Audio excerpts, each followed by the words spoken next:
Hej maleni, da li se to spremate za još jedan spavanac?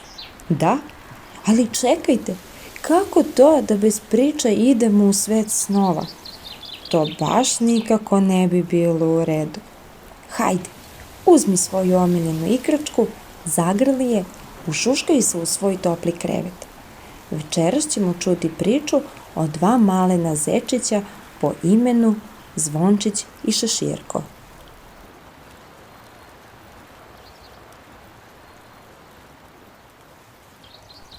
Jednom davno, u šumi, okruženoj visokim drvećem i mirisnim cvetovima, živjela je jedna mala porodica zečeva. Nju su činili mama Zekolina, tata Zvonko i zečići po imenu Zvončić i Šeširko.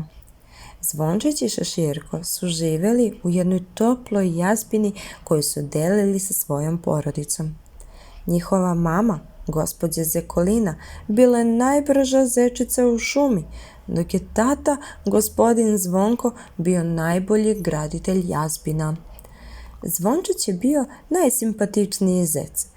Njegove uši su bile mekane poput pamuka, a krzno boje slame blistalo je na suncu poput zlatnog bisera. Zečić Šeširko je bio najmlađi član porodice, a svoj nadimak je dobio jer je obožavao da nosi male slamate šešire na svojoj krznenoj glavici. Jedne večeri, kada je sunce spuštalo svoje zlatne zrake preko šume, Šeširko je sedeo ispred jazbine i gledao kako se ptice povlaču u svoje gnezda. Bio je pomalo tužan, zato što je tog dana izgubio svoj omiljeni šešir u šumi dok je trčao za leptirom. Želeo je da ga pronađe pre nego što padne mrak, ali je bio previše umoran da nastavi potragu. Gospođa Zekolina, njegova brižna mama, primetila je tužan izraz na Šeširkovom licu. Prišla je svom malom zečiću, nežno ga je zagrlila svojim mekanim šapama i upitala: "Šta je, dragi moj Šeširko, zašto si tužan?" Bila je zabrinuta za svog malenog sina. Šeširko je pogledao u mamu sa suzama u očima i tiho odgovorio: "Izgubio sam svoj omiljeni šešir dok sam trčao za leptirom.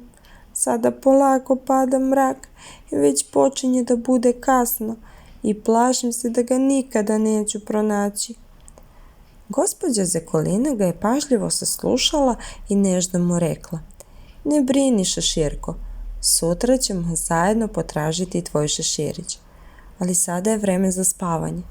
Idi u svoj topli krevet i sanjaj lepe snove. Sutra nas čeka novi dan pun avantura." Šeširko je poslušao svoju mamu i ušao u jazbinu.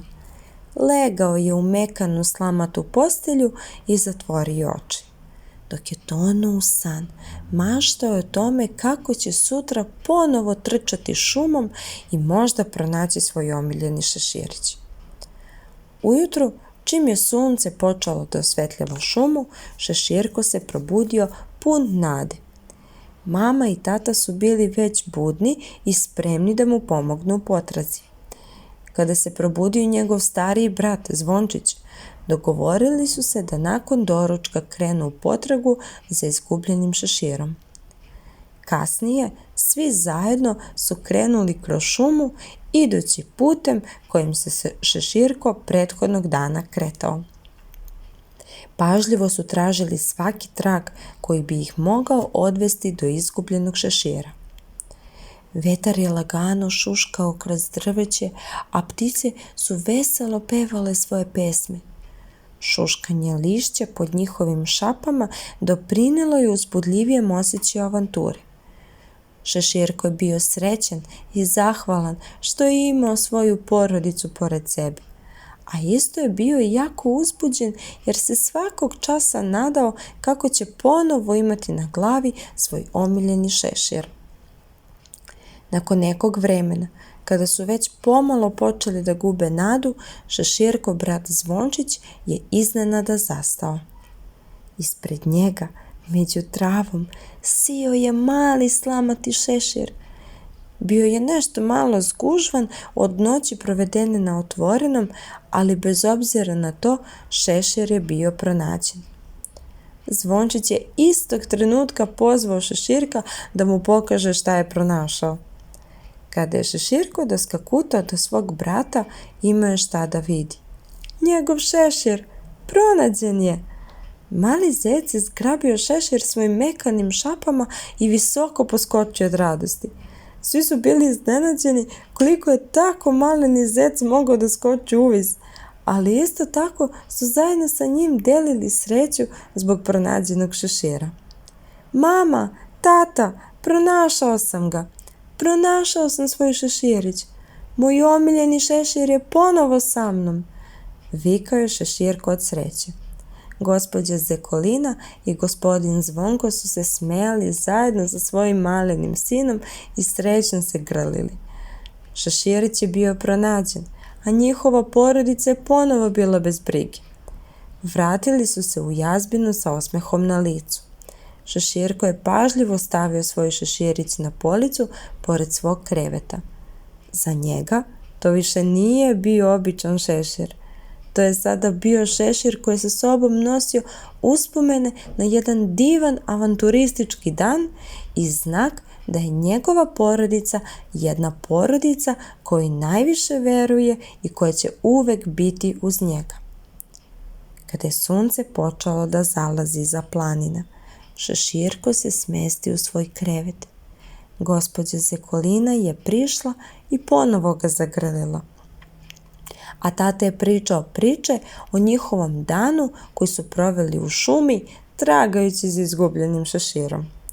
Više niko nije bio zabrinut i sada su sa smejanjem u glasu pričali o tome kako je jedan šešir mogao tako lako da se izgubi.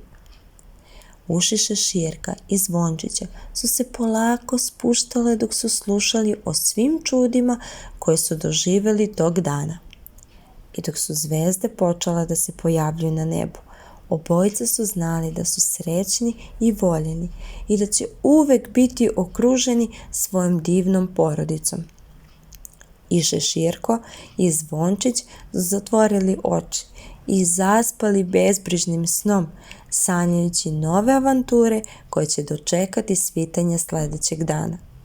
I tako, u šumi okruženoj visokim drvećem i mirisnim cvetovima, mali zec Šeširko je naučio da je uz podršku svoje porodice i vere u sebe svaka avantura u životu moguća.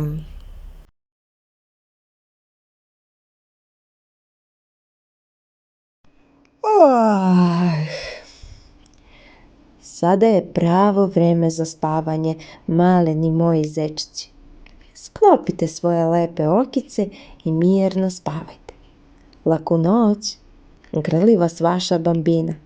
Sutra se ponovo družimo sa nekom novom pričom. Laku